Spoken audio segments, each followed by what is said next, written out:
I think from that time long ago, no one could have predicted the course things would take, and I think no one could have quite imagined, in a sense, how bad things could get. Right? Again, the possibilities seemed much more open. The possibility ultimately of a two-state solution seemed not unreasonable. The Israeli settlement enterprise in the West Bank and Gaza had barely begun at that point.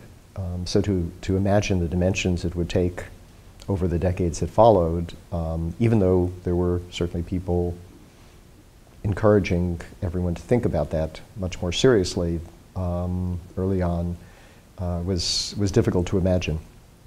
So looking back in terms of what I wrote, there are things I probably would have framed somewhat differently or phrased somewhat differently.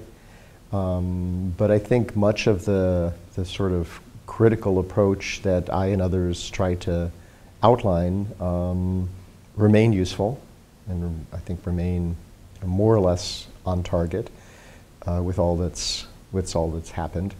And I think even though at the time it was difficult to make much headway in talking about this, again, that's changed. Right, so with all that goes on today, right, especially on American campuses, for example, right, there's much more open and frank and honest debate about the Israeli-Palestinian conflict than could have been there was space for 20 or 30 or 40 years ago.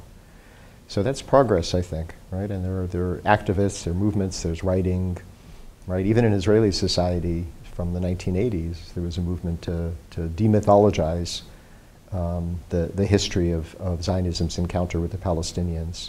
Now, how much political impact that has is a different question, but in intellectual terms, there's no comparison with what's available, the kind of information, the kind of analyses that are there today that compared to decades ago.